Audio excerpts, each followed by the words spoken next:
नारायण के द्वारा उत्तरा के गर्भ की रक्षा। सूत जी ने कहा कि हे सौनक जी, युद्ध में मारे गए अपने पुत्र पौत्रों को श्रद्धांजलि दिलवाकर श्री कृष्ण जी ने पुत्र शोक से विचलित राजा धृतराष्ट्र, युधिष्ठिर माता गांधारी, कुंती और द्रौपदी को अनेक प्रकार से समझाकर सभी तरह के दुखों से मुक्त किया। श्री कृष्ण जी की आज्ञा से युधिष्ठिर राज सिंहासन पर बैठे। उन्होंने अनेक अश्वमेध यज्ञ किए। उनका पवित्र यश इंद्र के समान चारों दिशाओं में फैल गया।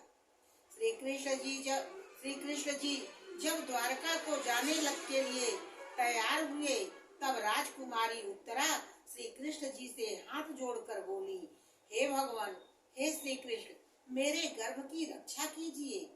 मैं आपकी शरण में आई हूँ, मेरे वंश की रक्षा कीजिए। उत्तरा की प्रार्थना को सुनकर श्री कृष्ण जी का हृदय करुणा से भर गया। वे महाभारत के युद्ध में उत्तरा के गर्भ पर चलाई हुई लौह शक्ति की रक्षा के लिए स्वयं ही सुदर्शन चक्र धारण कर उनके गर्भ में जा बैठे, जिससे उत्तरा के गर्भ की रक्षा हुई। इसके पश्चात जब श्री कृष्ण जी फिर चलने को तैयार हुए, तब पतिव्रता द्रौपदी और कुंती ने आकर श्री कृष्ण जी से कहा, हे देवकी नंदन, हे वासुदेव, मैं आपको प्रणाम करती हूँ। पुत्रों सहित शोक से व्याकुल कई बार विपत्तियों से आपने मेरी रक्षा की है। हे श्री कृष्ण, अब आप हमें छोड़कर कहाँ जा रहे हैं? भीष्म पितामह का शरीर त्यागना। सूत जी कहते हैं, श्री कृष्ण के समझाने पर युधिष्ठिर सहित पांडव सरसैया पर पड़े हुए भीष्म पितामह के पास गए। व्यास तथा धौम्य आदि महर्षि भी उनके पीछे पीछे आए। युधिष्ठिर ने वहां पहुंचकर पितामह भीष्म जी का पूजन अर्चन किया। तब भीष्म जी ने कहा, हे धर्म पुत्रों, तुम लोगों को किसी प्रकार की चिंता नहीं करनी चाहिए, क्योंकि तुम्हारे साथ जनार्दन श्री कृष्ण हैं। ये श्री कृष्ण जी साक्षात नारायण का रूप हैं। हे युधिष्ठिर, अब मेरी आखिरी इच्छा है कि जब तक मेरे प्राण न छूटे, तब तक श्री कृष्णचंद्र मेरे सामने ऐसे ही प्रसन्न मुद्रा में विद्यमान रहें। सूत जी कहते हैं कि भीष्म पितामह के ऐसा कहने पर धर्मराज युधिष्ठिर ने उन सया पर पड़े हुए पितामह से अनेक प्रकार के धर्म संबंधी प्रश्न किए। भीष्म जी ने धन धर्म, राजधर्म, मोक्ष धर्म, स्त्रियों के धर्म और विष्णु जी के सब धर्मों को संक्षेप में और कहीं न कहीं विस्तार से विवरण कर अनेक प्रकार के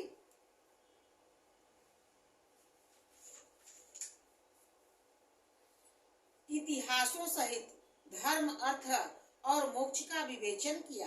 अंत में भीष्म पितामह ने श्री कृष्ण से कहा, हे भगवान, यदि आप अर्जुन के सहायक न होते तो वह अपनी दुर्बुद्धि के कारण युद्ध में शत्रुओं को कदापि न मारता, परंतु आपने आत्मज्ञान देकर उसे बड़ा साहसी बना दिया।